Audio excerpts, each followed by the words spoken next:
4 माणसांसाठी असो किंवा एकट्यासाठी, स्वयंपाकात ना संपूर्ण एकाग्र करावं लागतं मनाला.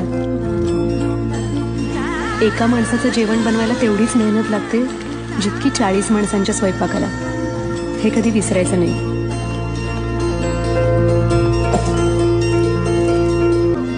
स्वयंपाक करणं म्हणजे काय? आपल्यातलं काहीतरी काढून त्या पदार्थाला देणं. तुम्ही काय द्याल तुमच्या भाजीला, तुमच्या आमटीला? मी ना माझ्या मनातलं सगळं सांगते माझ्या पदार्थांना. ते समजून घेतात आपल्याला आणि मग चव येते त्यांना. चांगल्या पदार्थाची पहिली खूण असते त्याचा वास.